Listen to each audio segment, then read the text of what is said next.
Hello friends, welcome to my YouTube channel read and learn by Ramesh sir. तो स्वागत है आप सभी लोगों का हमारे प्यारे से channel read and learn by Ramesh sir में। तो आज एक क्लास 10th की एक छोटी सी टॉपिक कहिए या 10th कहिए या किसी भी लेवल पे आ सकता है, संयुग्मी फोकस। क्लास 10th कहिए या किसी भी क्लास के लिए बन सकता है अगर आप दर्पण पढ़ रहे हैं तो। संयुग्मी फोकस, ठीक है। देखिए क्या होता है कि कॉन्जुगेट फोकस होता है, इसे अंग्रेजी में कहते हैं संयुग्मी फोकस। इस सिलेबस से बाहर है, लेकिन कभी कभी क्या है कि आ जाता है या कुछ लोगों की जरूरत पड़ जाती है कि संयुग्मी फोकस क्या होता है। तो मैं आपको समझा देता हूँ कि संयुग्मी फोकस क्या होता है। ठीक, काफी छोटी सी वीडियो बना देता हूँ। देखिएगा, कहते हैं कि अगर ये आपका अवतल दर्पण है और अवतल दर्पण में कॉनकेव मिरर में ही केवल संयुग्मी फोकस जैसी कहानी है और उत्तल दर्पण में नहीं हो सकती है। क्यों नहीं हो सकती है, उसका कारण भी आपको बताऊंगा।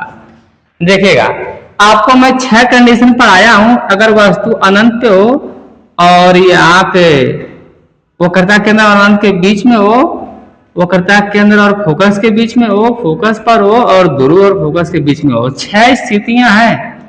ठीक, 1 2 3 4 5 और 6।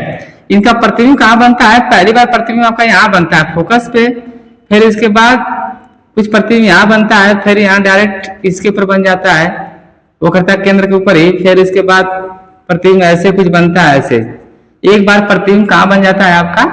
पीछे बन जाता है, लेकिन आभासी प्रतिबिंब बनता है। बाकी 5 बार वास्तविक प्रतिबिंब है। ये पहली केस, दूसरी, तीसरी, चौथी, 5वीं और 6वीं केस में प्रतिबिंब ऐसे वापस चला जाता है। ठीक, तो आप यहाँ पे देख रहे हैं कि इसमें अगर वस्तु अनंत पे है तो प्रतिबिंब कहाँ है? फोकस पे, एक कंडीशन। और अगर वस्तु फोकस पे है तो प्रतिबिंब कहाँ है?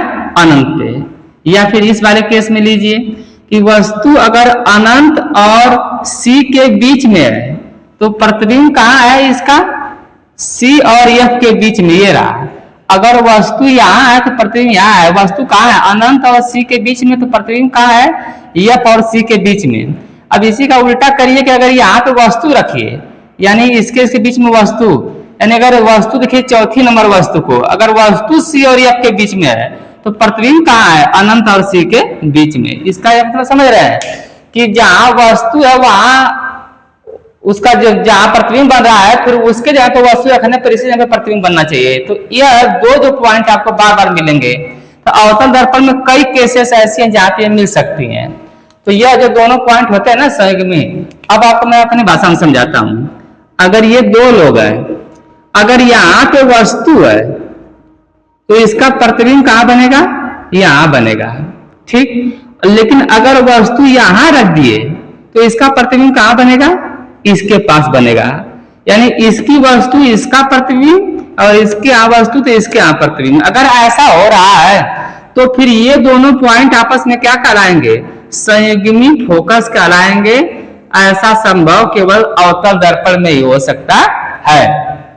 उत्तल दर्पण में क्यों नहीं हो सकता है? तो उत्तल दर्पण में इसलिए नहीं हो सकता है कि उत्तल दर्पण में जब ऐसे प्रतिबिंब आप बनाते हैं तो आप यहाँ पे एक बार वस्तु रख सकते हैं और इसका प्रतिबिंब कहाँ बन जाता है? आपका फोकस से बन जाता है, वो भी सीधा प्रतिबिंब। लेकिन अगर फोकस के यहाँ पे वस्तु रख देंगे तो क्या प्रतिबिंब अनंत पे आ पाएगा? नहीं आ पाएगा।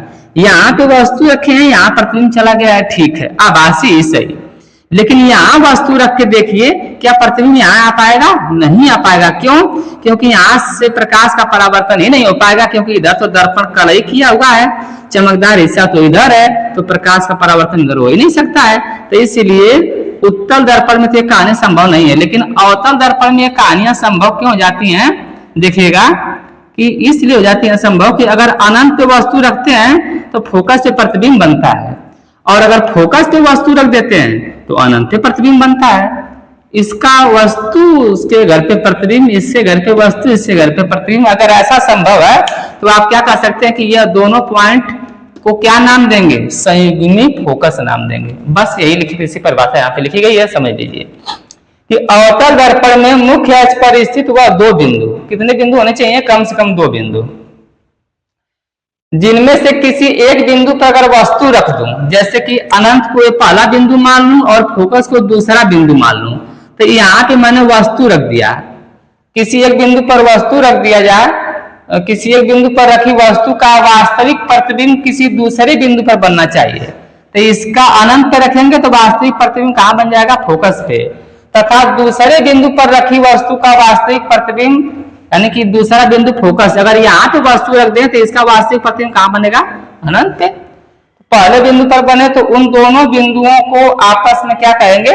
संयुग्मी बिंदु कहेंगे। ठीक, तो संयुग्मी बिंदु आपको समझ में आ गया होगा कि अगर दो लोग हैं तो यहाँ तो वस्तु है तो यहाँ प्रतिबिंब आना चाहिए, और यहाँ वस्तु रखे तो यहाँ प्रतिबिंब आना चाहिए, यानी कि एक दूसरे का घर पे दोनों लोग रहने चाहिए। यहाँ वस्तु तो यहाँ प्रतिबिंब, और इसके यहाँ वस्तु तो इसके यहाँ प्रतिबिंब, तब इन दोनों बिंदुओं का कह सकते हैं आप संयुग्मी बिंदु कह सकते हैं। और ऐसा कहाँ हो सकता है? केवल अवतल दर्पण में हो सकता है, उत्तल दर्पण में संभव नहीं है। ठीक है, तो नोट कर लीजिए, इसका स्क्रीनशॉट भी ले लीजिएगा।